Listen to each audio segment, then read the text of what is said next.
tuned into Tampa Bay's RBLR Sports. Hi, hello, how are you doing? My name is Liz. This is Ella, and this is RBLR Sun. Hi, Ella. Thank you for joining us today. This is Ella Zinkin.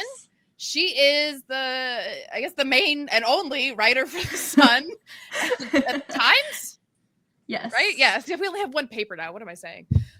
We still have two. So Ella, please introduce yourself. Tell us a little bit about yourself. Awesome. Hi, I'm Ella Zinkin. I write for the Tampa Bay Times.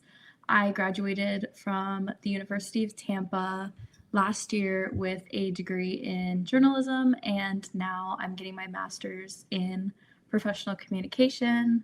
I've been covering the Sun since pretty much day one, and I'm so excited to be back for season 2. And it has been a season 2. It has. Yes. Ella is on the field at every single game, every home game, of course. She is in that locker room afterwards talking to DSB. She knows her stuff about the Sun, guys. So if you haven't been reading her articles, make sure now that you are. She usually put out an article before the game and after the game, right? Yeah. Yep. Yep. So we do try to remember to feature those on the Heatwave account, but sometimes I forget. But if you don't, you just need to go on to Tampa Bay Times, look for Ella Zinkin, Zinken. Mm-hmm. Yes. So we want to promo. We want to make sure people are looking for you now. Yeah. Read my articles. So it's been a season. Mm-hmm. We are doing okay. Haven't got that win yet. Yeah, we are. God, we're at, what is it? We're at 3 losses, 5 ties. Yeah. I don't know if you were there or if you saw the heat wave being ridiculous, and we all brought ties to one of the games. Yeah. We are stuck in Thailand again. We really are, but got to keep bringing those ties. I remember them on the field last year when we finally beat Fort Lauderdale, I think it was. Yeah, we might have to resurrect that. Yeah. I think you probably should. Yeah. It's been frustrating, honestly. And it's also other things like around the league around the team that have been a little frustrating. Like attendance has been kind of lacking. We're at basically half of the attendance that we were doing last year. I'm not really sure why. Tampa's a fair weather. Yeah, Rowdy's games, and Tampa is a fair weather fan market. Excuse me. They like a team that wins, and that's about it. We're trying, guys. Yeah. So Ella, why the Sun? I mean, I have always been really passionate about sports and women's sports in particular, especially here in Tampa. It's what drew me to Tampa was the sports market, but there wasn't a professional women's team. So as soon as I kind of got wind that there was going to be a women's soccer team, I was like, this is exactly what I would love to put myself into and get to watch this team kind of grow from the bottom up. And I obviously was privileged enough to see them win a championship in the first year, which was absolutely insane, and have met so many cool people through the team. So it's been amazing. That's cool. That's really awesome. And I know you weren't the biggest soccer fan beforehand. You're still learning. I mean, I'm still learning. Let's be real. I've been a soccer fan for as long as I've been alive, and I still don't know all the rules. Yeah, I played soccer for 1 year in high school. We only had one team. We had a varsity team, and that was it. So we were playing against I went to a private Catholic school. So we were small little school, 80 people in my grade. We're playing against these public schools that are really good, and we just would get destroyed and lose every single game. So I was a little disheartened. I also was not good at soccer at all. But yeah, when I learned I was going to be covering soccer, I was super excited. Definitely was a little bit of a learning curve. The first couple games I would sit in the stands and have the Peacock broadcast in my AirPods, listening to it to kind of learn what was going on. Even the first couple of press conferences, I was I have no idea what to ask. Did you guys have fun out there? But I've obviously learned a ton, and I've become so much bigger of a soccer fan, and it's just like it's such a cool sport to watch. It really is. I feel that, by the way, with not being good at soccer. I like to say that I play not well, but very enthusiastically. And that's what matters, right? I honestly, having the Peacock stream in your ears is a great way to learn, just to hear like, okay, they now they did this, now that's called a that kind of thing. Yeah. I applaud the effort that you put in for sure. And I have to say, I'm biased as shit, but super glad that it's a woman covering the team instead of a man. I know. I'm so glad. I was I know. Yeah. It doesn't sound like a lot, but it's, you know, when it's all you've ever read are male sports writers, it's a little frustrating. Not that, you know, like Derek Reese is great, and of course all the other names that I can think of are gone because it's all snow up there. Of course. But it's nice to see some female writers really start to shape the Tampa Bay sports reporting. Definitely. And you were the first of your program at UT, right?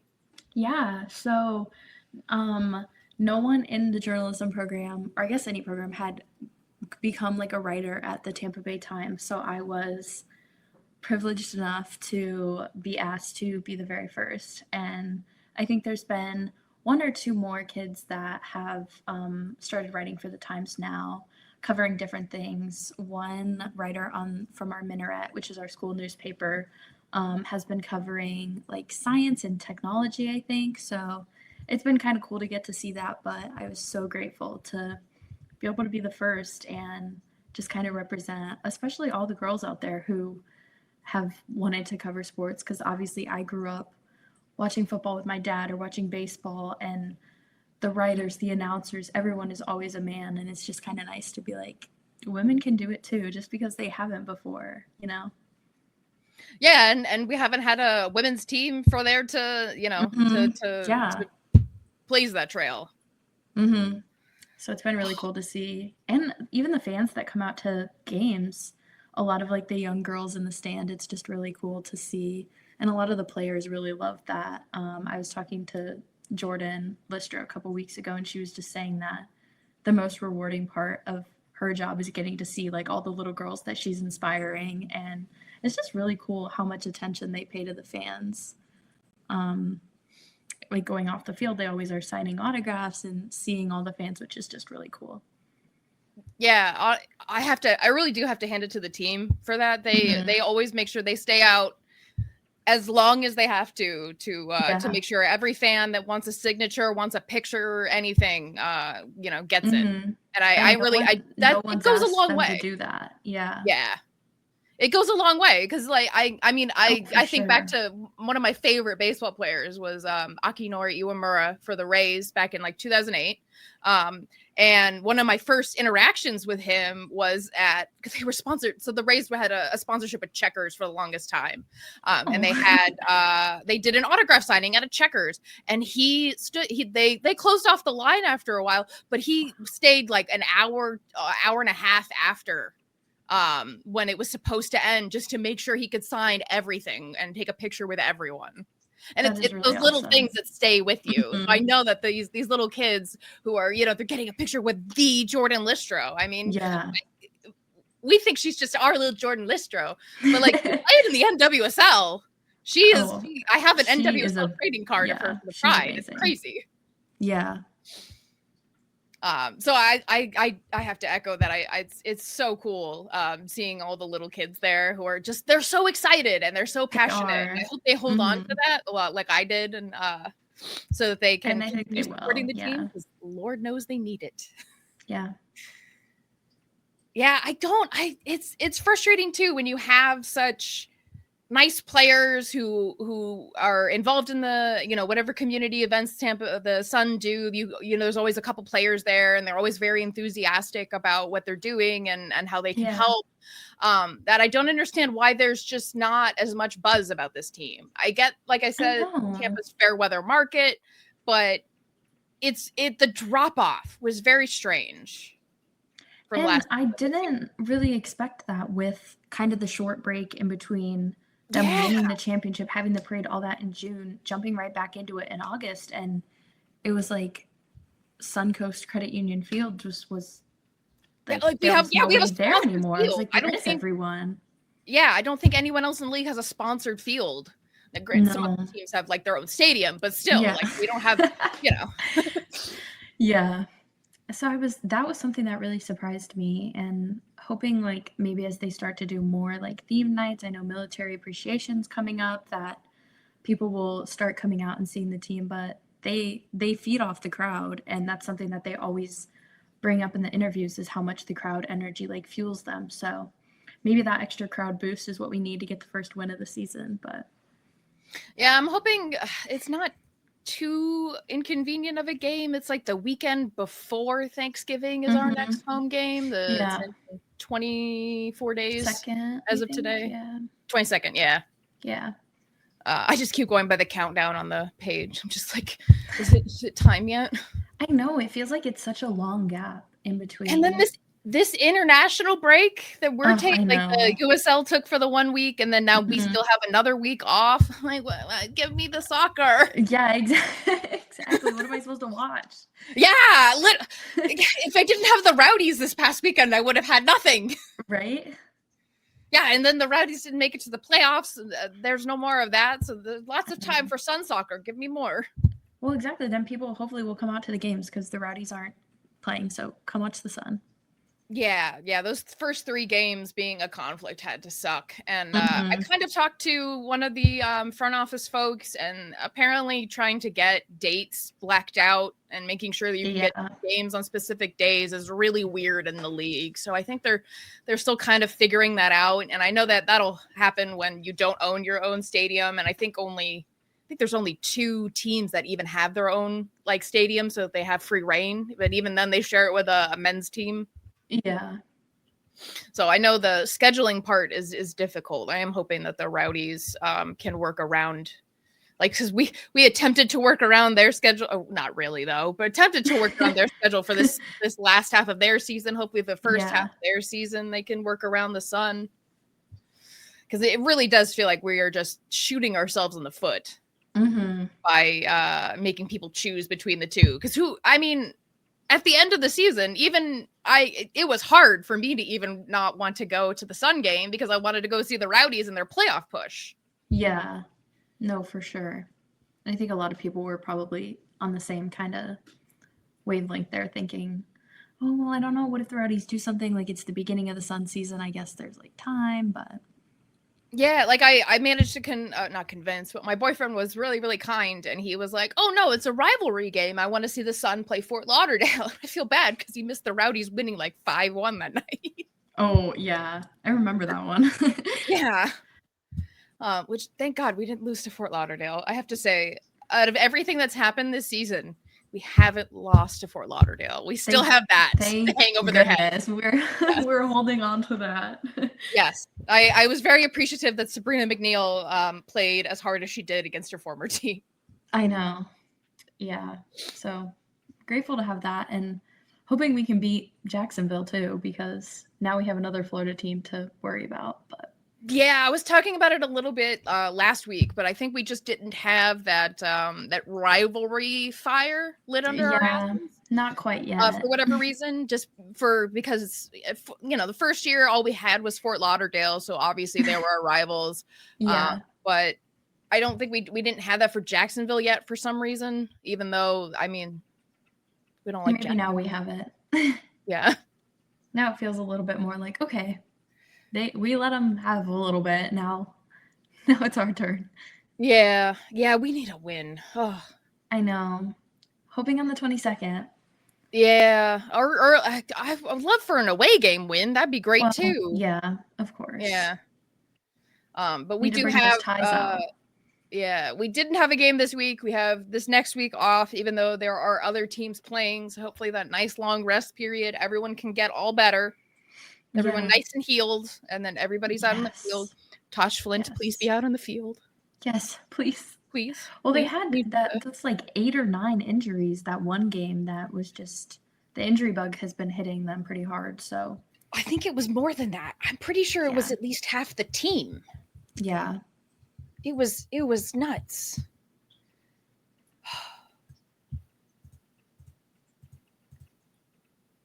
So I don't know. I know you don't have prior experience writing for sports, but like, how do you Sure, think the yeah. Sun are different then from any of the other sports teams? Like, Well, I've covered the Bucks, the Rays, and the that's right, you Lightning. have done that. I'm sorry. So no, you're fine. It wasn't like, yeah, it was like once in a while, you know what I mean?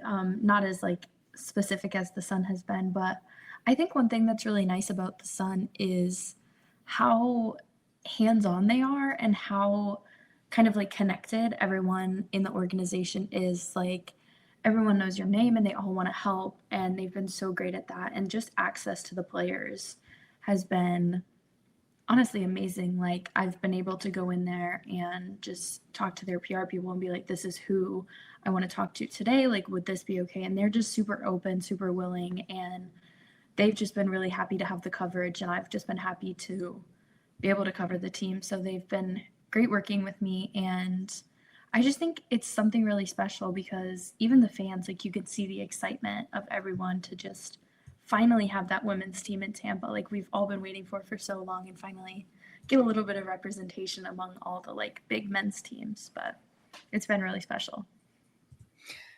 Yeah, but even with all the big men's teams, there still feels like there's this like second tier that we've been relegated to. Yeah. And I don't know if it's because they don't think the team is gonna last, or if they don't think it's worth covering. It's weird, right? It's because like I hate not that I don't love you, but like there are multiple people covering Rays games. There are multiple people covering different aspects of Bucks games, analyzing everything down to the detail. And it's like we're literally I love you, Ella, but obviously we want more people covering the team and more attention. And it feels like we're only getting that coverage when they're in the championship, or when we were doing the boat parade, we were like on a boat with all these other media people. And I was like, that's so amazing that everyone's here and we're getting this coverage, but I would love to see like a little bit more coverage of the team and just kind of getting them that like extra push, and that just making them feel like they have the support of the city as much as the other teams do, I guess. And it's been really nice to see the Minaret came out and covered a game. Like that's been awesome. And I just think things like that are kind of what the team needs. And I just think it's exciting to have those opportunities. And I hope more people take advantage of that because the team's great and everyone is super helpful, super friendly, and just wants that coverage. Yeah, no, that's awesome that they had UT come out and cover it. I think having even USF doing it would be really, really cool. Like we've had that little crossover now with Jordy Lister doing the announcing over there. Let's put USF in, do some reporting, some other stuff. Maybe camera. I would say camera work, but like the camera's not too bad. It's Brooklyn. That's awful. Oh my God, the camera's shaking the whole time. Yeah. The Brooklyn games are brutal. I do have to hand it to the team, and if the front office is listening, thank you for getting a scissor lift for every game. I appreciate that. Nice angle. We don't have we used to call it the what did we call it? The unknown zone or something like that, which was just the far left side of the field. You just could never see Yes. So I do see that they are making strides to improve some things. I feel like the theme, like that we were talking about before, the theme nights have been a little more effort put in. I would have liked if we had put the mariachi band for Hispanic Heritage Night on the field. I didn't really understand why they were right by the door. Yeah, sort of odd. Kind of fun though, but also it was so much fun. I loved having it. Yeah, like they were phenomenal performers, and that's why I was like, oh well, they should be on the field, so the whole stadium can hear. But I like the direction they're going in for sure. The breast cancer awareness night was really fun. However, I would like permanent pink jerseys to be available for sale. Agreed. I have to bid on, and I'm still waiting to see if I won. Yeah, the warm-ups were really cute. I'm like, can I buy one? Like they were so. I loved the pink. I thought it was really fun. I think we should do more themed jerseys, but I don't know if that's in the budget right now. Yeah. I have to wonder how much it costs because Brooklyn has been doing themed jerseys. They did a pride jersey. It was really cool. It was like white with rainbow pinstripes. I did see that. That was cool. Yeah. And then they also did a pink one. I think they did a purple one at some point too. Like they've done a bunch of colors. And I don't think they're like I'm wearing now, like the professional nice Capelli, $100 kits, because they were only selling them for like $40.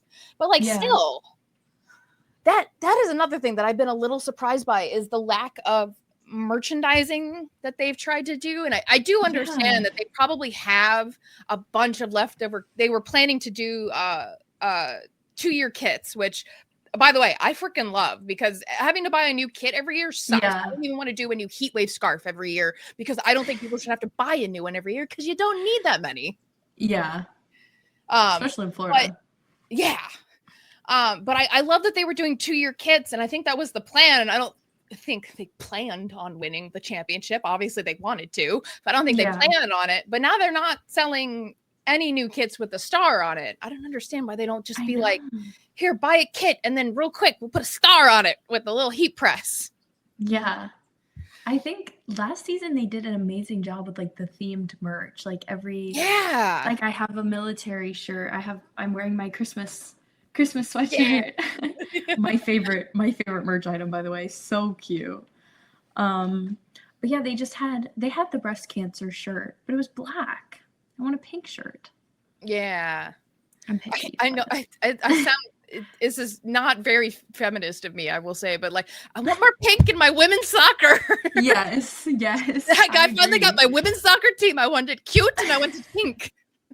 Exactly. Like, come on. Give the people what they want. Yes.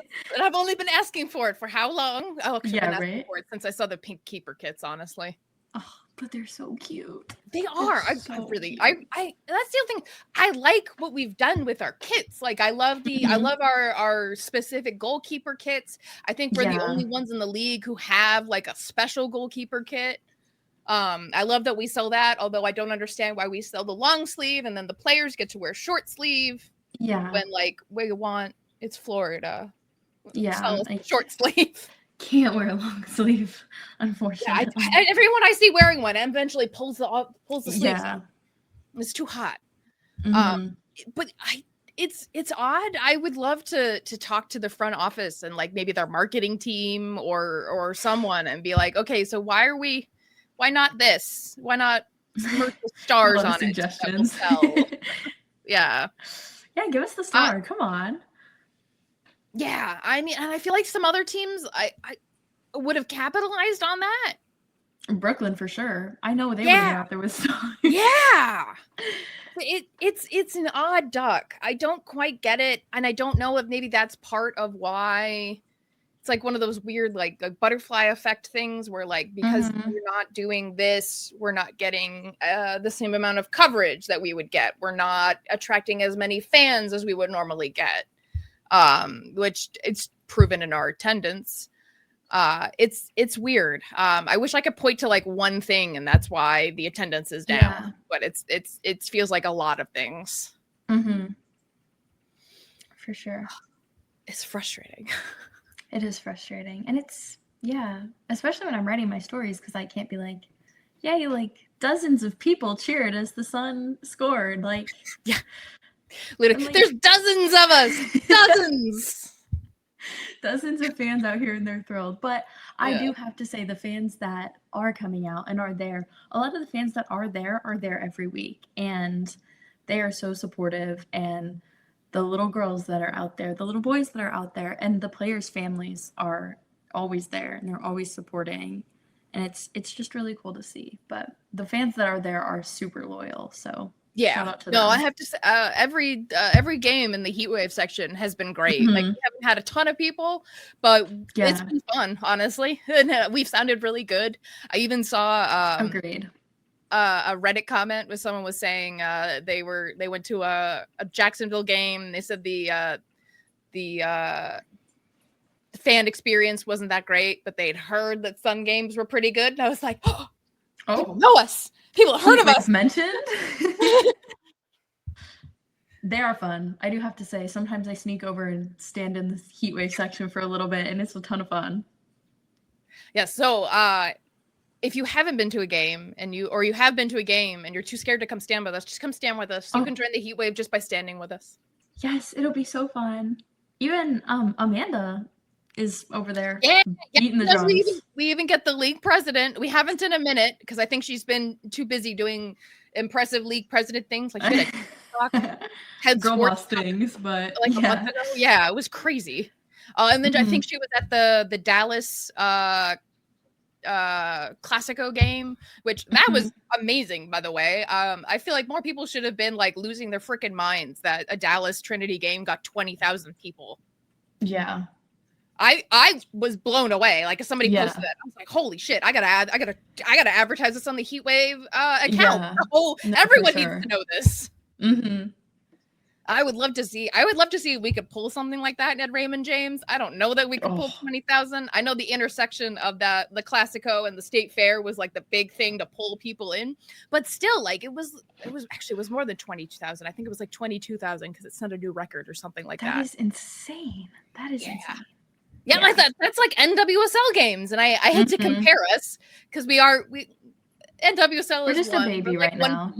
Yeah, we're like 1B, which is fine because that's how the people are freaking out a lot. But like that's how the NWSL started. There were 3 iterations of the NWSL under different names before they managed to stay alive long enough to keep the name the NWSL. Yeah. It was bonkers. There was like 3 different leagues that just like became folded. I think the Boston Breakers have been revived more times than I can count. I forgot where I was going with this. I'm sorry. I was kind of wondering the NWSL. That's right. So I stuff like that I feel like really needs to be celebrated. I do hope that they had press coverage over there. Fingers crossed. Yeah. I don't really know. I haven't seen too many people posting articles. I did see some bigger outlets were covering that. So it definitely is good to see. So nice. Very cool. I don't know. Maybe we need to take a shot at Raymond James. Oh my God. I think I would lose my mind. Oh, that would be crazy. That would be so much fun. That would be a blast. Yeah. Man, especially if we double team it with like a US women's national team game, which I did on the DL. I'm tangenting all over the place here, but on the DL I did hear that Tampa Bay is in the running for a Women's World Cup game in 2031 or whatever. Yeah, and I think we're getting football in 2029. I was reading that because there's a couple big games coming to Tampa, so that should be exciting. National championship. I think the national championship. I might have made that up. Someone check me on that. I don't know what that is. You don't know what that is? The college football national championship? No. Oh goodness. I mean, I can gather what it is from the title, but like I couldn't tell you like anything about it. No, like when all the college football teams, they go to like the national championship. Like the ranked, like it'll be like one. Yeah. Okay. Yeah. Okay. It's their Super Bowl. Yeah. It's. Okay. All right. There we go. There. That makes sense. So that would be pretty cool. Sorry, we defer away from soccer, and she's like, "What?" Yeah. I know. I was in marching band for 8 years, and I still could not tell you a single rule for football. Honestly. Oh my gosh. I watched so many terrible FAU football games. What did you play? Oh, I played the flag. I was in the color guard. Ah, very nice. Yeah, very nice. I have no musical talent whatsoever. I can't keep a beat to save my life. So we do the flag. Well, that's fun. Yeah. But football is a whole other world. I have a fantasy football team, and I'm still just like barely understanding what I'm doing with that. Honestly, how's the team doing? I think I'm 3-5, which Oh, is not great. But also, I at did least my you got roster. 3 wins. I did my roster apparently all wrong. I was supposed to stack up on wide receivers and running backs, and nobody told me that. So I just picked like 2 of all of them. Oh. Yeah. I didn't need 2 kickers apparently, or 2 defenses. Oh no. Oh, that's funny. Are they good kickers at least? Do we know? I did pick like the number one kicker because nobody else was focusing on that during the draft. So I think that helped. It's all about the feet. You're still thinking soccer even when you're running a fantasy football team. Yeah, and I think actually one of the guys, I think I've traded him since then, but I think one of the guys that I picked was a player for like New Mexico United before he got picked up for the NFL or something. He played for a USL championship team. It was one of those weird like 6 degrees of separation thing. Yeah. Do we know who? See, Tom would know. I need Tom back. I know. Now you brought up fantasy football, and I want like all the details on your fantasy team. Do we know who your quarterback is? Who's my quarterback? Caleb Williams? Oh. For Chicago. Yeah. I'm from Chicago, so I could say that. Oh, okay, fair.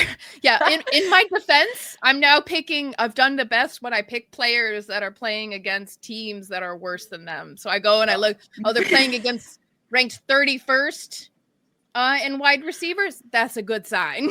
That means I might win. Oh, it's Brandon Staley, your kicker, potentially.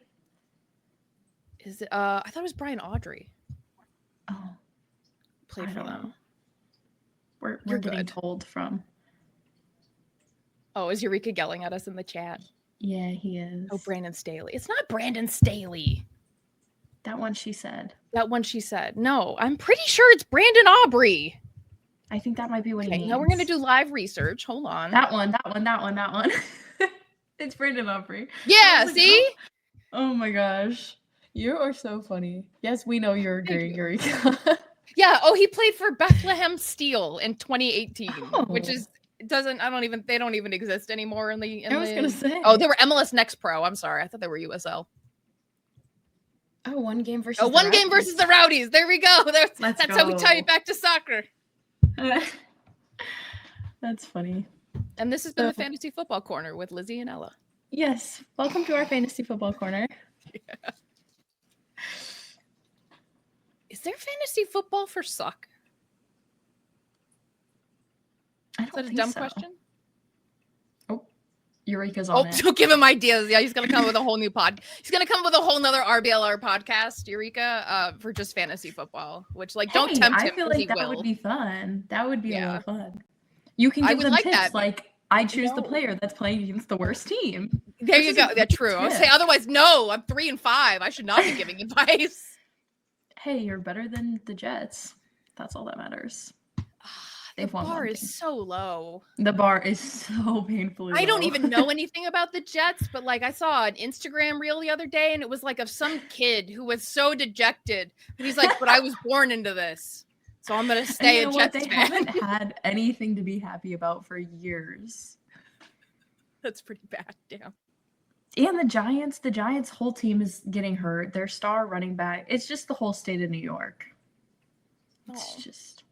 I mean, we feel that down in Florida with the sun. Everyone's getting injured.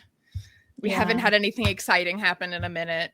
We did sign Braylon Galt, but like, we signed Braylon Galt, which was fun, but it felt like we were all saying, we need a striker. And then the front office was like, best we can do is a youth academy keeper. And we were like, you know what? Okay. We'll take it. Okay. Yeah, we need Tosh back so bad. Oh my gosh. Oh, I know. The every time the lineup comes out and I'm like, Tosh, please. I know when I saw Tosh Flint sick, I was like, sick? What do you mean? No.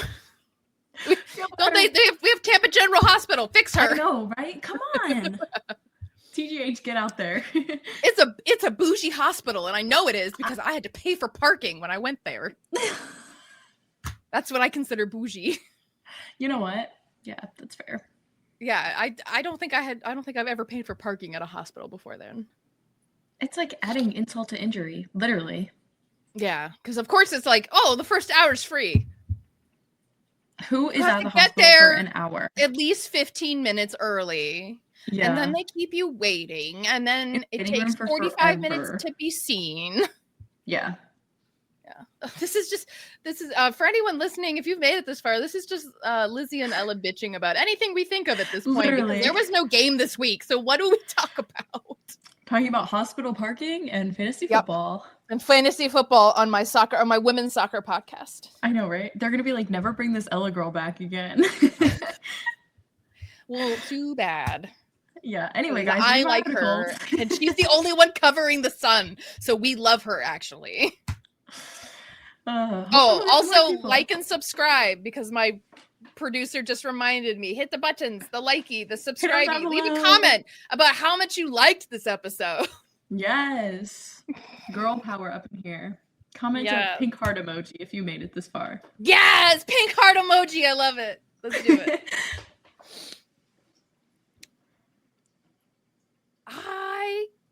What's your next tangent that you have? It all turned to snow up there again, because I was just like, I want a game again. Gosh, I know. I'm like itching for another game. All right. I think we've bitched enough. Let me talk about some of the games that are upcoming this week, so you can actually watch some women's soccer this week. Well, there was the U.S. women's national team game, which they did play Portugal twice. We lost the first match. We won the second match. And I'm not going to say that's because Claudia Dickey is a better goalkeeper, but it is. It is. And also Olivia Moultrie is a god, because she scored 2 of the 3 goals in the second game. It was nuts.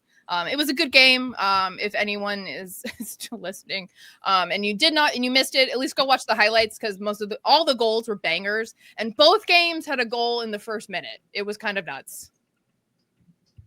That's what we like to see. Some other games around the league this week. When this goes live, it'll be a Wednesday, because I know how days of the week work. So on Thursday, the day after this goes live, on October 30th, Spokane is playing Carolina at 9 p.m. So that is going to be and I just lost my tab with the standings on it. So that's gone. Hold on. And all my windows are going nuts. Oh, because I clicked out of it when I went to the Brandon Aubrey thing. Oh my gosh. I just used my Gainbridge tab, and I was just like, Brandon Audrey. I don't need this tab anymore that tells me the standing. Who needs this? No, we don't need that. No. So Carolina, they have 2 wins. They were the only other team who didn't have a win, and then they got 2 wins. We are still the only team without a win. So that is Carolina and Spokane. That's 2 playing 5. Not bad. Carolina's been in pretty good form.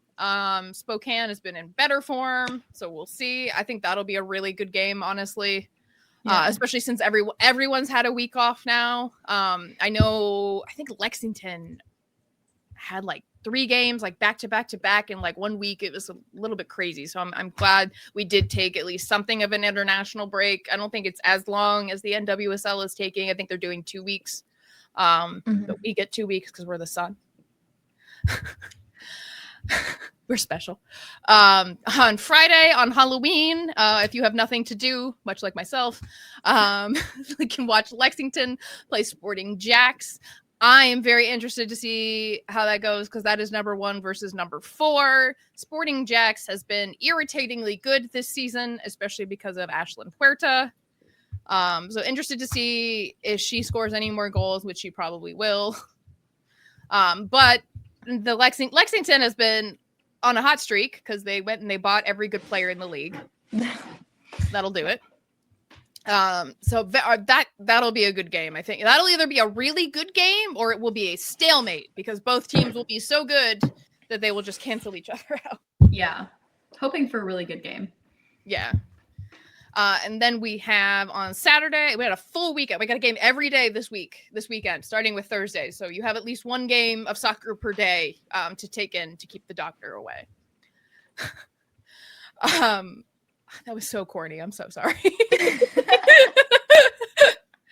On Saturday, November 1st, Fort Lauderdale is playing Brooklyn at Fort Lauderdale.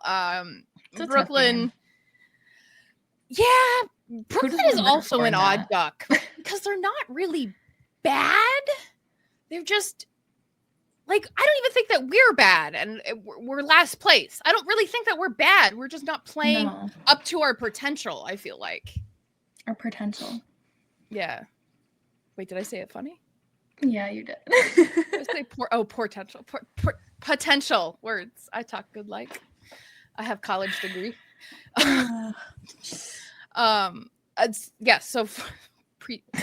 So I did say it funny. Okay. Well, everybody can make fun of me in the comments. That's fine. Fort Lauderdale is playing Brooklyn at Fort Lauderdale.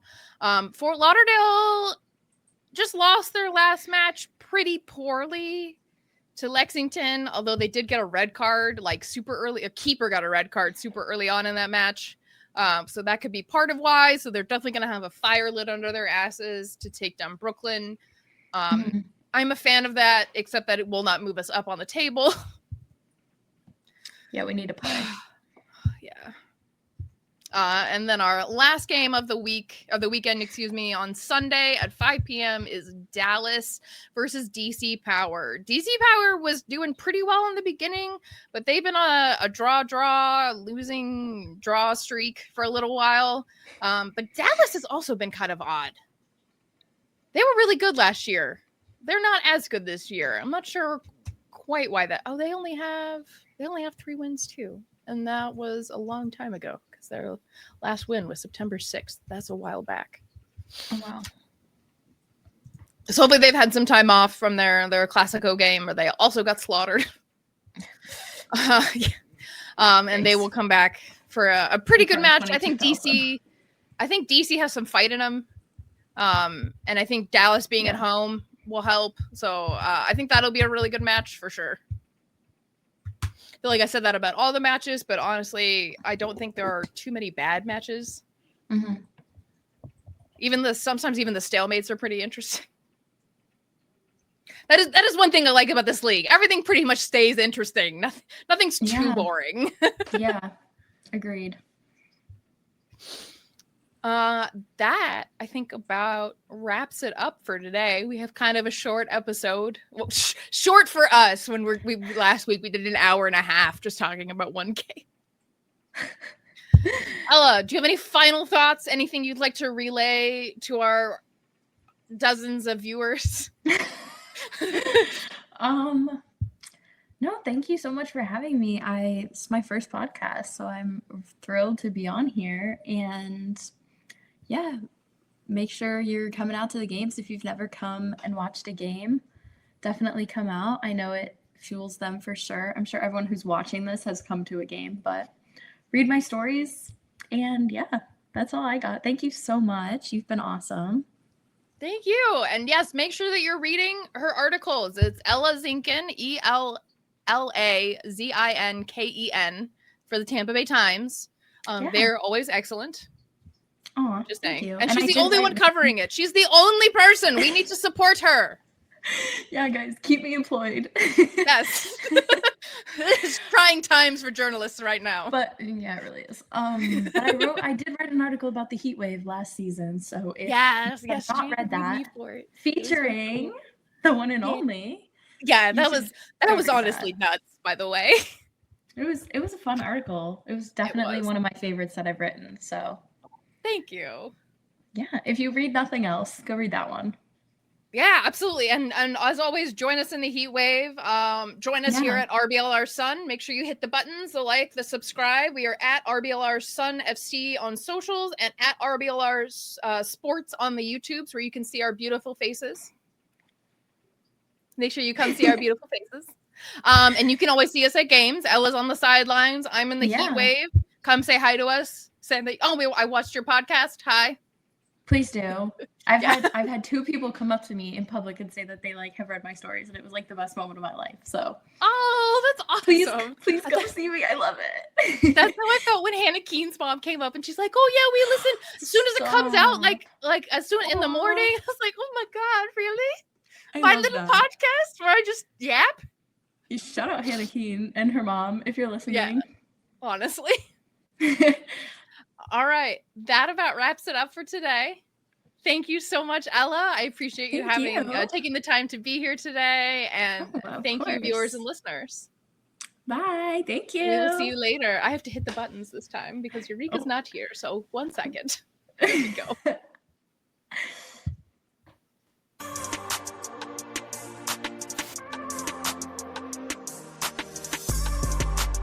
Thank you for tuning into this presentation by RBLR Sports. On your way out of the stadium, please remember to like and subscribe.